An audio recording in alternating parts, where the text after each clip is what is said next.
Muy bienvenidos a Algo en que Creer. En el día de hoy tengo un programa muy especial que estamos acá con Federico Steinhardt, que es responsable de formación sindical de Zunca, un sindicato importantísimo en nuestro país. Y bueno, quise invitar a Federico para conversar sobre un tema que es súper interesante, que requiere de mucho diálogo y que ha estado sobrevolando en los tiempos de hoy debido a los cambios y los procesos nuevos de la política, no solamente nacional, sino internacional, que es esta relación entre organizaciones sociales y fuerza política. ¿Qué hay entre? ¿Cómo podemos identificar los roles de cada sujeto? ¿Cuáles son los distintos modelos de relación? ¿Cuáles son los procesos de cambio que se pueden generar? Entre otras cosas. Así que bienvenido, Federico. Bueno, muchas gracias, Julieta. Gracias por la invitación. Y bueno, tratando de entrarle a este tema que sí es complejo. Complejo, entretenido y necesario. Porque es un nudo central de los procesos de tratar de transformar la sociedad. Sin duda. ¿Qué te parece si empezamos con eso, no? Podemos empezar a pensar cuál es la construcción de este proceso social y político en clave de procesos de transformación. Claro, es que son acumulaciones que por ahí van por carriles distintos, pero terminan en determinados momentos históricos confluyendo. Por ejemplo, ¿sería pensable que Evo Morales ganase las elecciones sin que hubiera estado la llamada guerra del agua antes? En Cochabamba sería impensable. Fue a raíz de ese estallido que alguien que ya era un líder social, pero toma un protagonismo que lo impulsa políticamente a nivel nacional y permite condensar en algo tan bueno como que un indio llegue a la presidencia de Bolivia. O todo el fenómeno Lula, que un obrero metalúrgico llegue a ser presidente de una potencia. Entonces, bueno, sin duda que ahí confluyen experiencias de luchas sociales, acumulaciones políticas también, y después eso se va resolviendo como se va resolviendo, en la dinámica. Porque ahí también tenemos experiencias diferentes. Por ejemplo, yo recuerdo cuando asume Evo como presidente y se discutía si era viable o si había que dejarlo para después, el tema de nacionalizar los hidrocarburos. Y vino la Central Obrera Boliviana y le dijo: mi amigo Evo, usted tiene 90 días para nacionalizar los hidrocarburos y si no, se parte Nicaragua. Y bueno, fue una manera de resolver y decían que iba a ser un desastre, que esto y aquello. Sin embargo, eso le ha permitido a Bolivia tener un ingreso como país bien interesante. Situaciones distintas, poner en este relacionamiento, luchas sociales, luchas políticas, se dio en Brasil. A mí me tocó ir varias veces a Brasil por cuestiones sindicales. Y en su momento, claro, hacía 17 años que no hacían un paro. Porque ¿cómo le vamos a hacer un paro al compañero Lula? Y el asunto que, claro, después te dieron un golpe de Estado, el impeachment aquel famoso, etcétera, y cuando quisieron reaccionar no se acordaban ni cómo se hacía un paro prácticamente. Entonces, claro, esa inercia y ese no meter palos en la rueda, después lo que te termina es quitando herramientas para defender tu proceso y para enriquecerlo. Entonces, bueno, esa lógica me parece que es un tema a pensar. Cómo se dan los procesos latinoamericanos y también cómo se da en nuestro país, con las especificidades que tiene el Uruguay. Claro, muy interesante la comparación de dos formas de relacionarse, ¿no? Que también dentro de esa forma de relación hay intereses, ¿no? Porque sin duda el interés, por ejemplo, de los trabajadores en Bolivia con darle este plazo de querer justamente a empujar las transformaciones, son también transformaciones que el gobierno boliviano también compartía, ¿no? Entonces también cómo pensar, como muchas veces, pensando en clave de la izquierda, capaz que si lo pensamos en clave de la derecha, obviamente hay otras organizaciones, otras corporaciones que tienen sus intereses y que los aplican a sus fuerzas políticas, ¿no? O sea, es inevitable pensar que los intereses de la ARU van a estar representadas en el herrerismo, ¿no? Y ellos tendrán sus formas de conectar y de disputar las transformaciones que en conjunto tienen. En este hilo de pensamiento pienso, ¿no? O sea, las fuerzas políticas de izquierda dentro de su origen, ¿no? de ser como la representación de un sentimiento, de valores, de éticas que tienen que ver con la clase trabajadora, con organizaciones sociales, como también esa tensión que a veces es dificultosa debido a la identificación y como con esta idea de lealtad que a veces queda como un poco vetusta, cuesta justamente dar esos procesos en clave de aporte a una transformación y no en clave de te reclamo para hacer daño a tu proceso, ¿no? Como también me parece muy interesante pensar ese vínculo en tanto hay algo que nosotros tenemos en común, pero tu rol es este y mi rol es exigirte esto para justamente procesar los cambios de una manera más, no diría efectiva, pero sí que avancen los cambios, ¿no? Lo interesante de la responsabilidad de las organizaciones en empujar siempre, ¿no? Sí, incluso hasta, en el caso de Uruguay, hasta por una cuestión histórica, ¿no? Uruguay se dio un proceso largo de intentos de unidad, primero del movimiento sindical, intento que tuvo sus traspiés, se rompía, iba, venía. Allá por el año 64, 1964, justamente esto de que el movimiento sindical uruguayo siempre miró mucho lo internacional. Entonces se daba el golpe de Estado contra Getúlio Vargas en Brasil. Claro. Y todavía no había una central única de trabajadores ni nada en Uruguay. Ahora, lo que sí se pusieron de acuerdo todas las corrientes sindicales de aquel momento era que en caso de golpe de Estado en Uruguay se respondía con huelga general y ocupación de los centros de trabajo. Huelga que se llevaría adelante 9 años después. Y toman esa resolución sin tener una organización en común. Al otro año, en el año 1965, se da el Congreso del Pueblo, que define un programa. Y sobre ese programa, al otro año, en 1966, se da el Congreso de Unificación Sindical, entre las distintas corrientes. Cristianos, anarquistas, comunistas, socialistas, todo entreverado ahí, pero todo defendiendo el interés de la clase trabajadora. Y bueno, y esa CNT y el programa que toma del Congreso del Pueblo fue lo que sirvió también de base programática al Frente Amplio cuando en 1971 logra condensar el acuerdo también entre todas las fuerzas de izquierda y otras que venían de otros lados, porque el Frente Amplio no se armó solo con los clásicos de la izquierda. Claro. Venía gente del vallismo, venía gente de los blancos, etc. Y ahí se amalgamó y sirvió de mucho a aquel programa del Congreso del Pueblo, que proponía programa mínimo de soluciones, se le llamaba, aunque hoy no sería nada mínimo, ¿no?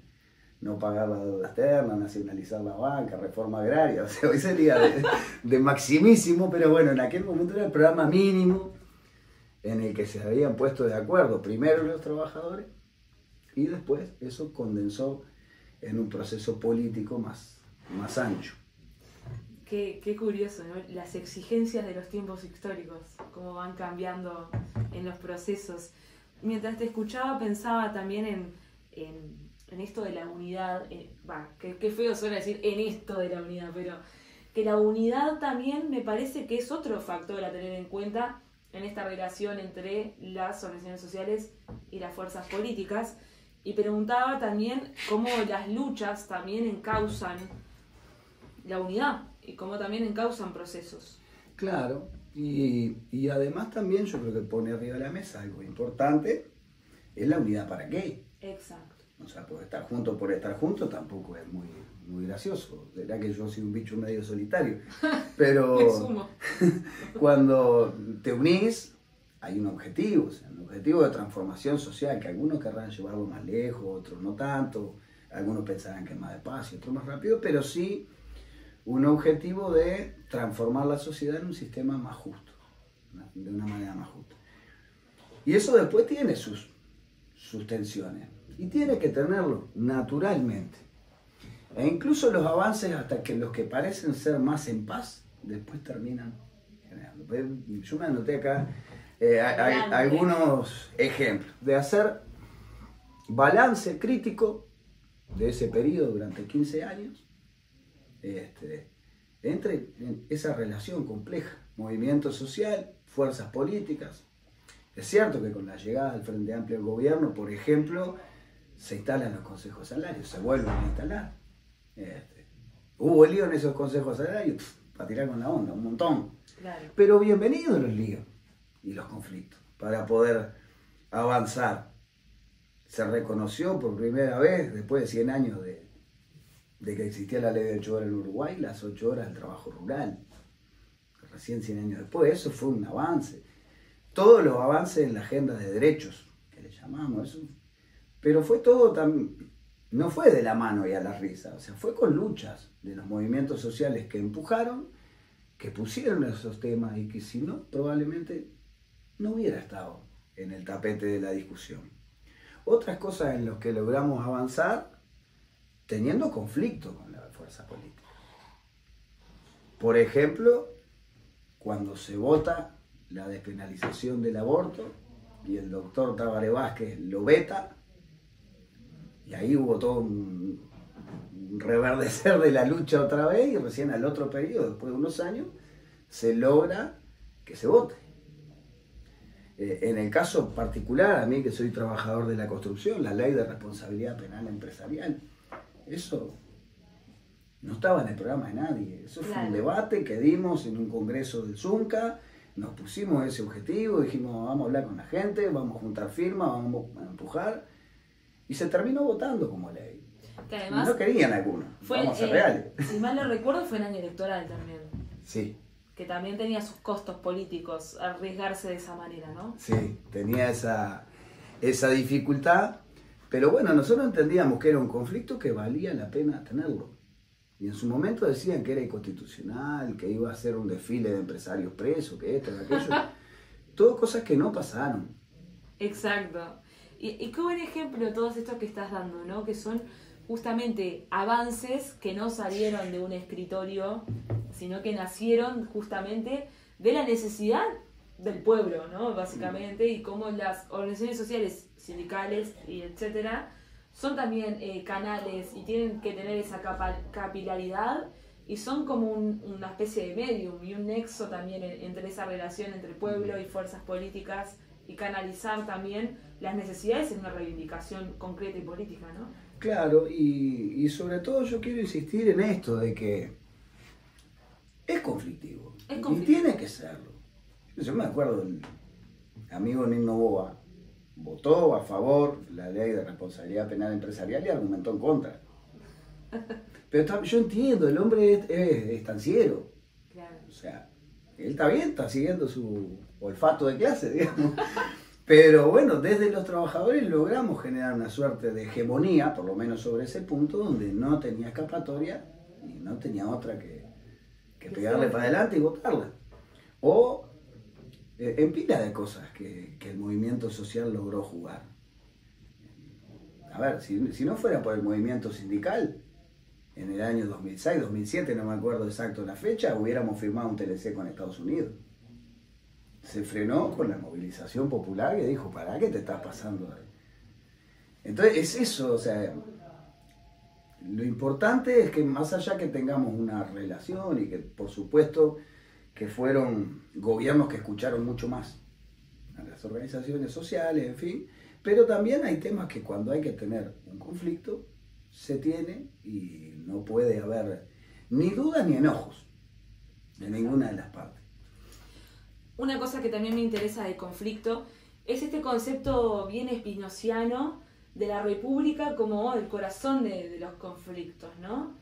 Que a veces, muchas veces se toma el republicanismo como una cosa bien lavada, ¿no? Como una fachada de lo contrario de esto, de la resolución de los conflictos. Y también pensando en que las democracias y las distintas experiencias democráticas, muchas veces, yo me acuerdo de más adolescente, a decir mucho más esto de la democracia burguesa, ¿no? Esta cosa cuando uno está en el auge de la militancia rebelde. Pero la democracia no deja de ser una democracia burguesa. Y como también lo institucional, esta cosa del republicanismo lavado, la democracia como aquello que se menciona, lo puede decir Cabildo Abierto, lo puede decir el Pepe, o lo puede decir del Boca y yo y vos, ¿no? Y sin embargo, ¿qué quiere decir ¿no? ¿Qué hablamos cuando hablamos de democracia? ¿Qué hablamos cuando hablamos de república?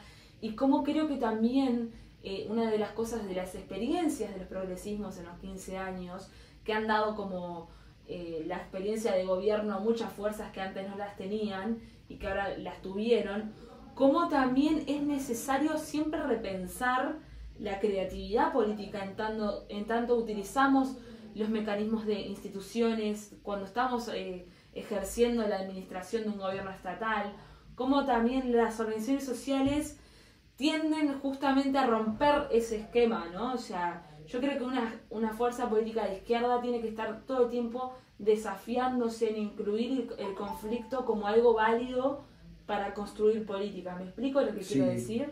Sí, no solo como algo válido, para mí es algo absolutamente necesario. Exacto. Para destrabar situaciones. ¿Sabes por qué digo válido?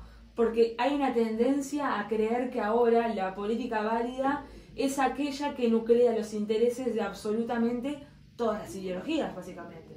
¿No? Esto que se dice, una virtud es tender puentes, ¿por qué? ¿Por qué? Porque le llega de la misma manera de la derecha y de la izquierda, a eso iba con válido. Sí, claro, aparte siempre está la polémica de si la democracia se reduce a las elecciones cada 5 años o si apostamos a democratizar todo lo más que se pueda la vida.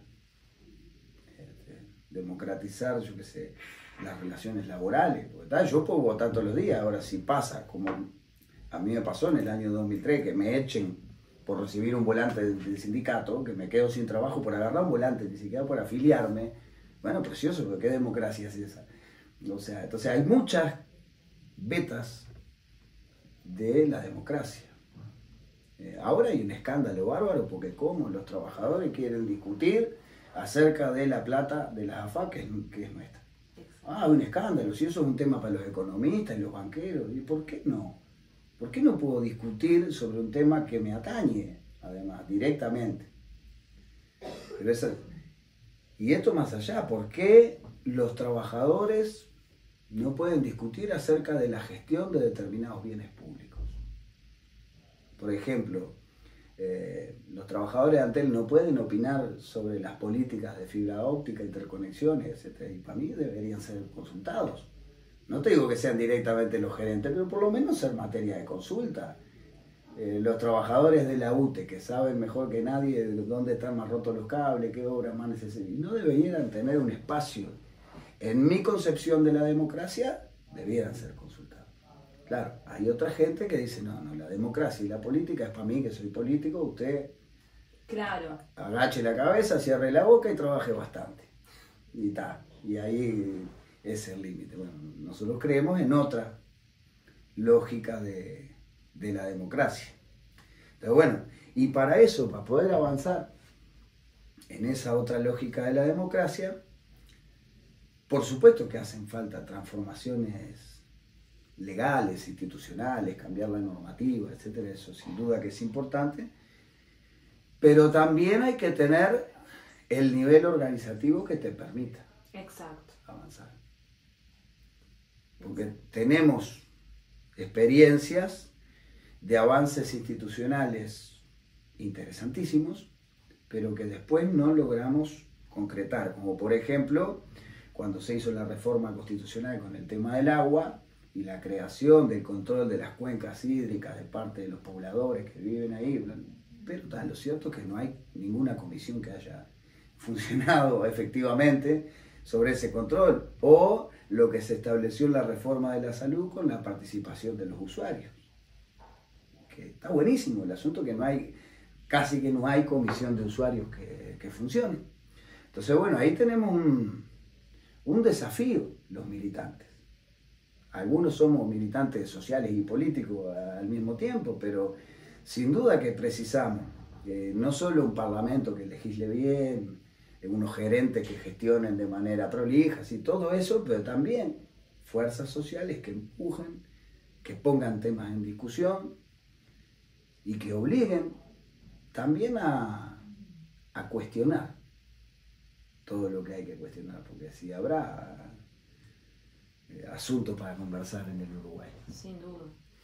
también pensaba, escuchándote, los consejos de participación de secundaria, que muy poca gente sabía que existían, por ejemplo, que tienen un mecanismo de inclusión incluso con la comunidad educativa del barrio y otras cosas, ¿no? Como también esto, ¿no? De que a veces se abre la cancha, ¿no? Se generan los mecanismos y esto de justamente de siempre estar empujando los cambios de la democracia participativa.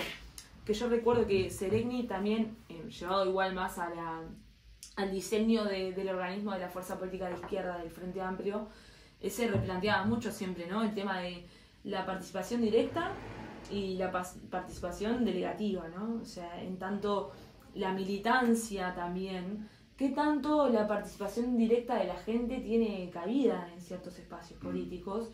Y cómo a veces justamente la traducción política es, bueno, yo no soy una persona comprometida con mi país, voto cada tantos años y sé bien a quién voto, ¿no? Y sin embargo, no hay como esa responsabilidad de transformar con tu micropoder dentro de un esquema de transformación social. Y me pregunto también en esto de empezar a hacer balances, una de las cosas que se hacen en la autocrítica es que no se ha transformado la cultura, la transformación social, ¿no? De la gente, de que muchas veces los progresos han hecho que muchas personas accedan a una vida más digna, pero siguen siendo consumidores de un sistema totalmente egoísta, individualista, y que no ha fomentado el poder de la gente, ¿no? ¿Cómo también ves vos ese panorama donde hay otras canchas fundamentales donde tienen que jugar también las organizaciones sociales tensionando a las fuerzas políticas en clave de transformación social real de la gente, ¿no? De los valores? Sí, sin duda que en esa práctica, y también tiene que tener un correlato después en lo político, institucional. Por ponerte un ejemplo, se citó al Congreso de Educación, precioso. No se le dio pelota. O sea, lo remiste, pinta, divino, aplauso, medalla y beso, pero después a la hora de que armás el plan educativo, todos los aportes que se establecieron ahí los guardo en un cajón. Entonces, también eso genera, yo supongo, una suerte o te puede generar una suerte de desánimo. Vos digas, vos, hicimos todo este laburo y no sea malo. Bajó la participación radicalmente. Claro, entonces esos procesos que hay que cuidarlos, pues aparte de las transformaciones que precisamos, no alcanza solo con buena legislación. Yo qué sé, tenemos un drama gigantesco en el Uruguay con el tema del narcotráfico, la falopa en los barrios, y eso no lo vas a arreglar solo con policía. O sea, presás policía, sí, presás, pero también presás un compromiso de los vecinos, del barrio, en fin, de trabajar de otra forma. No es que tenga la receta mágica de esto se resuelve así. Lo que me queda claro y el mundo demuestra es que solo con policía no lo resuelve. Presás de otros compromisos que tenemos que ponerle pienso. Entonces, bueno, eso de cómo desde las organizaciones sociales también tensionamos para apresurar algunas cosas y también para poner algunos temas en discusión que si no van a estar. Exactamente. Por ejemplo, tenemos el temún de la vivienda, es un problema gigantesco. Entonces, bueno, nos vamos a apoyar en el cooperativismo en sus distintas formas, llámese FUBAM, FECOBI, COVIPRO, no sé, no me acuerdo más siglas, pero hay un montón de experiencias cooperativas distintas. Y bueno, tenemos que poner arriba de la mesa esas discusiones porque son las posibilidades que tiene un trabajador para poder acceder a una casa. Y tenemos algunos líos, como por ejemplo, yo no estoy en contra de la vivienda promovida. No es que esté en contra exactamente. Me parece bien que se hagan viviendas para clase media, pero también hay que hacer viviendas para trabajadores. Entonces vos tenés la vivienda promovida donde las empresas que no pagan IVA a los materiales y tienen un montón de subsidios. 5 exoneraciones impositivas tienen. Claro. Acumulan más de 74 millones de dólares por año. Sí, creo que el último fue 80, andaba cerquita de los 80. Claro, pero vos como contrapartida tenés que si vos armás con un grupo de vecinos una cooperativa de vivienda, pagás IVA a los materiales.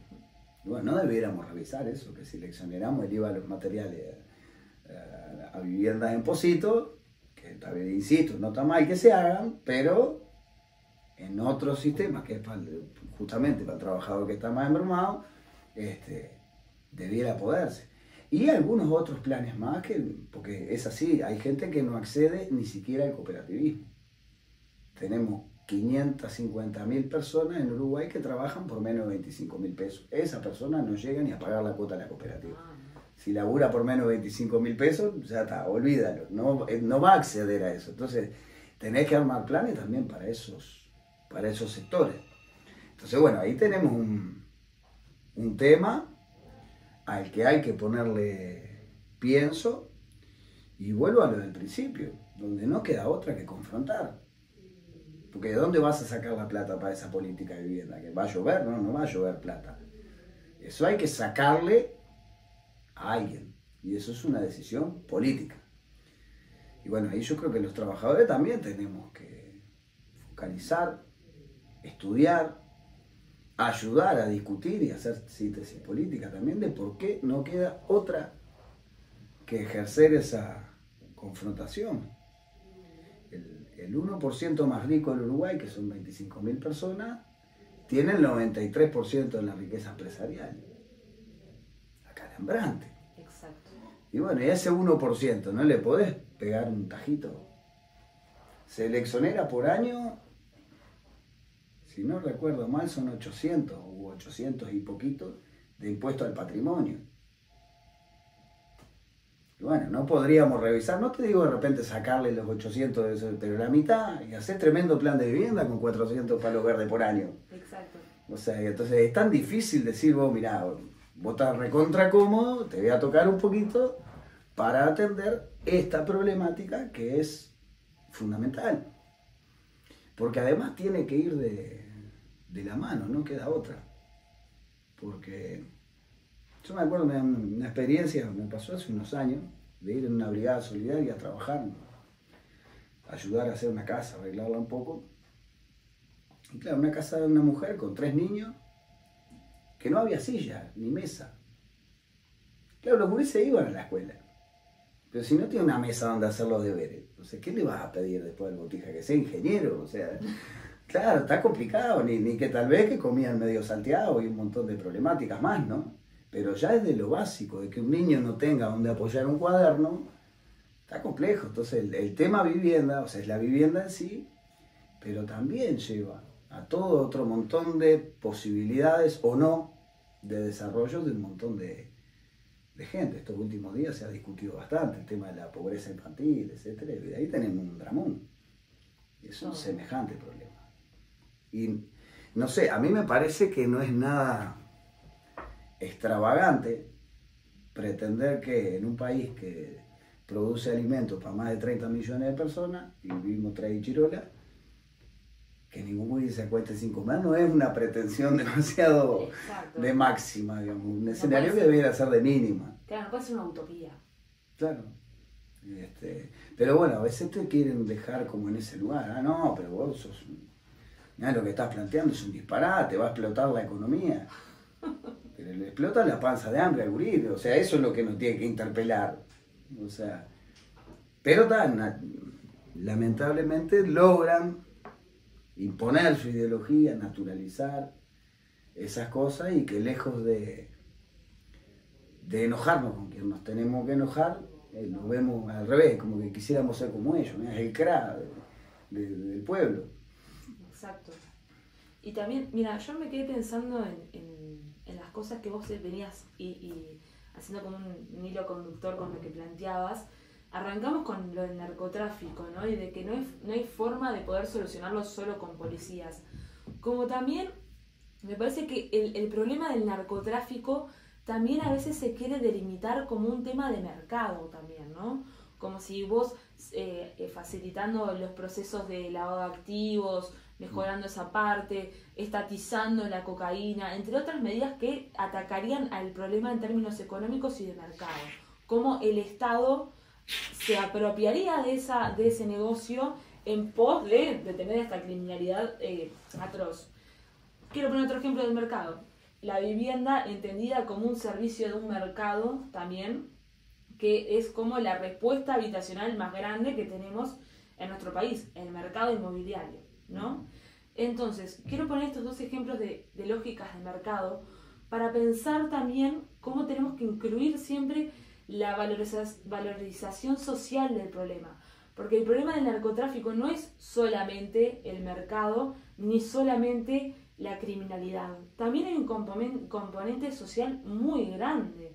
O sea, no podemos dejar de ver que son los pobres los que mueren en los barrios, que son los pobres los que están en medio de esa cadena de negocios y que son los ricos, o sea, como veíamos a Marcet en la entrevista y que escucha cumbia re linda y vive en su casa y que es una persona de familia re tranquila, o sea, los hombres de esos negocios viven tranquilos y vemos una población empobrecida viviendo en esa tragedia continua, ¿no?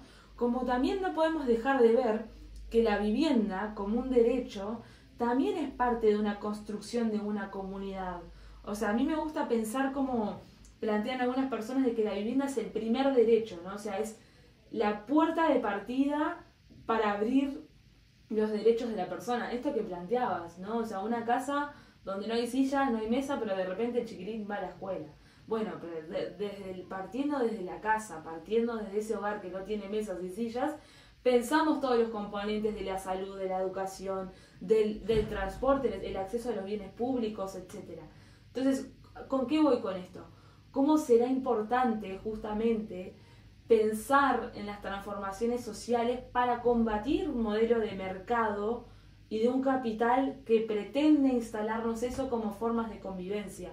Para mí es fundamental, por ejemplo, la brigada del Zunca, la Agustín Pedrosa, es la materialización de un ejemplo de contraponer un modelo de mercado contra un modelo solidario que busca justamente, a través de la ayuda mutua, como por ejemplo también en el cooperativismo, transformar un problema de mercado en algo más comunitario, cooperativo y solidario. ¿Se entiende lo que voy? Sí, claro, y es tratar de ingresar en una lógica de derechos. Exacto. No todo es, por lo menos en mi lógica, no todo debería ser mercado. Hay cosas que pueden estar atadas al mercado y otras cuestiones básicas como comer, tener una casa, o sea, abrigarse, lo básico no debiera estar bajo esa lógica. Después está, si quiere unos campeones, marca no sé qué, bueno, pague. Está bien que tenga lógica de mercado porque es un berretín, digamos, algo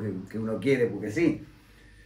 Pero sí, nosotros cuando planificamos el tema de las brigadas, etcétera, siempre decimos que para nosotros eso es lucha ideológica.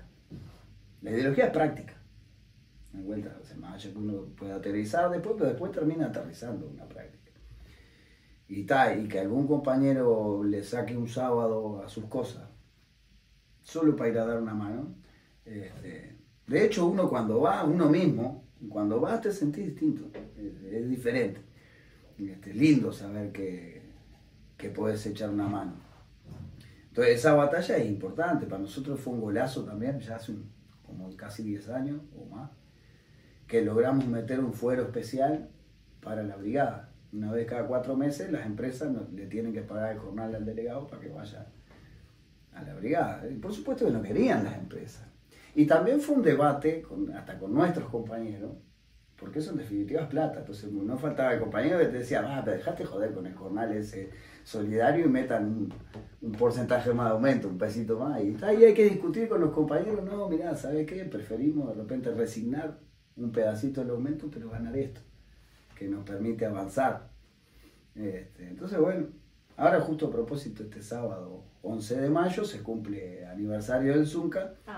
Y relanzamos la brigada, así que el que quiera ir, si lo llegan a ver antes, sábado 11 de mayo, 7:30 de la mañana, G1538, ahí nos juntamos y de ahí nos desparramamos a distintas actividades.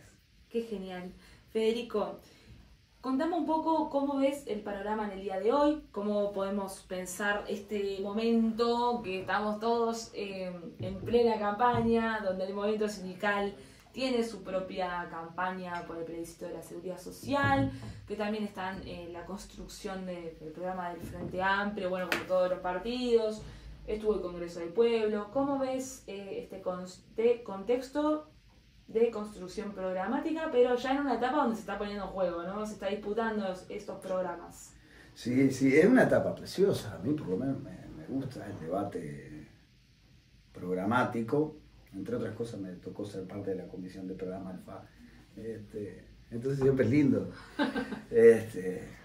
Y también se dan chisporroteos, cosas normales entre compañeros que por ahí pensamos distinto y tenemos que tener la madurez suficiente de buscar un punto en el que logremos más o menos ponernos de acuerdo en un formato, ¿no? Pero sin duda que es una etapa interesantísima la transformación que tenemos por delante, el objetivo de transformación. Para eso hay que consolidar mucha cosa. Haber logrado la firma para el plebiscito, un golazo y una alegría, y sobre todo una alegría que va a estar más en debate la seguridad social. Más allá del resultado, después si se gana o no se gana el plebiscito en cuanto a los votos, pero ya que se discuta sobre seguridad social es importantísimo. Después, claro, vamos a tener una semejante tarea de difusión, de poner cifras arriba de la mesa. Del otro lado tienen carretillas de asesores y plata para pagar segundos en televisión y alquilar supuestos especialistas que hablan supuestamente a nombre de nada, pero después te los encontrás en listas de partidos políticos, etc. Entonces, sin duda, pues aparte es un tema apasionante, el tema de la seguridad social. Y un tema para el movimiento sindical fundamental. Siempre conviene recordar y hacer un poquito de historia que si la seguridad social existe, es porque el movimiento obrero peleó para que exista. Los primeros sindicatos que se armaron, que ni siquiera se llamaban sindicatos, eran sociedades de socorros mutuos, sociedades de resistencia, en fin, eran para hacer colectas para el compañero que estaba enfermo, para el que se había lastimado y no podía laburar. Eso fue lo primero, que hoy te lo cubre la seguridad social, pero en aquel entonces no existía. Y de ahí viene el movimiento obrero. Después tuvo sucesivos empujes organizativos que fueron dando resultados y hoy tenemos determinadas coberturas de la seguridad social, pero que precisamos mejorarla. Y esto, como decía, bueno, ¿cuánto es de la lógica del mercado y cuánto a una lógica de derechos?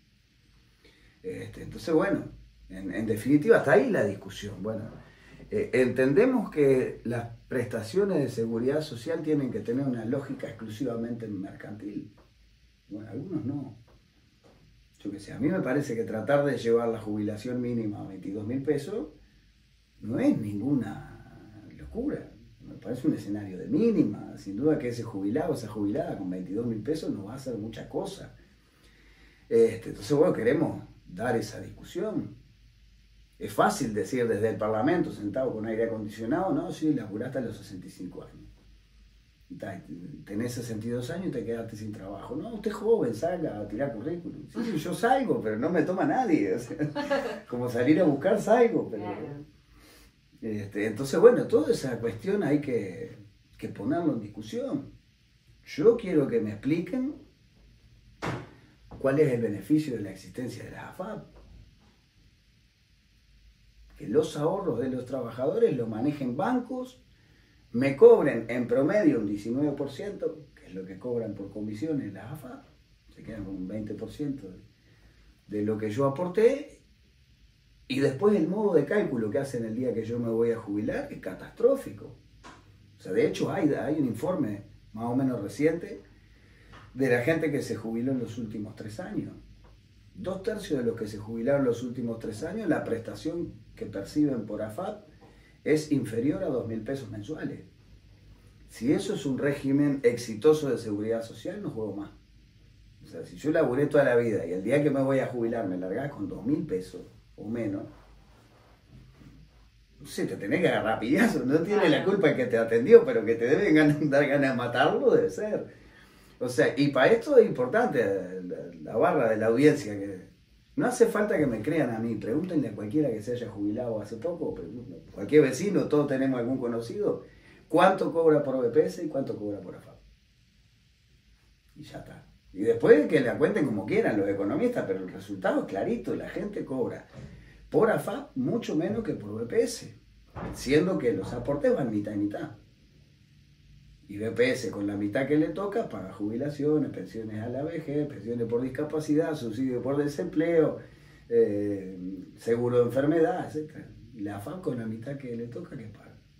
Nada, solo jubilaciones y de postre jubilaciones infinitamente peores que la de BPS. Pero bueno, eso es un tema que tenemos que resolver. Además del bolsón de plata que acumulan. Sí. Y eso es un problema también en términos de soberanía política. Porque están acumulando al día de hoy prácticamente 1/3 del PBI. Entonces, si yo tengo 1/3 del PBI, soy un ministro de Economía paralelo, aunque no lo sea. Claro, aquí un ministro de Economía venir. Te trato bien, pero vos jugás conmigo, yo te voy a explicar acá, vos haceme caso. Porque si no, yo te muevo estos capitales de acá para allá y te hago un desbarajuste tremendo. Y lo hago. Entonces, vos tenés ese lío arriba de la mesa, que hoy tienen 1/3, pero eso va a seguir creciendo. Entonces, es un problema hasta de soberanía política. Porque a mí no me gusta mucho Azucena Arbeleche, ¿qué querés que te diga? Pero mal o bien lo votó la gente. El gobierno que hay, que a mí no me gusta, para mal o para bien la gente lo eligió. Ahora, ¿quién elige a los gerentes de las AFAP? ¿Alguien sabe los nombres, aunque sea, de los gerentes de las AFAP? ¿De dónde salieron? ¿Qué son? Sin embargo, manejan una enorme masa de plata, que además es nuestra. Entonces está salvaje como problema político.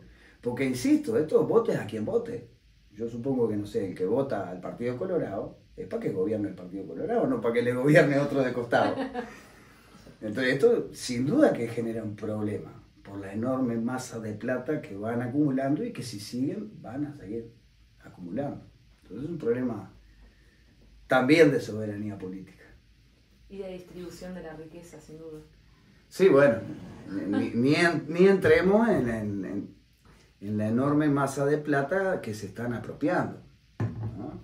Y además el pésimo negocio que es, porque el 60% de lo que invierten las AFAP es en bonos del Tesoro del Estado uruguayo, que después lo pagamos con intereses.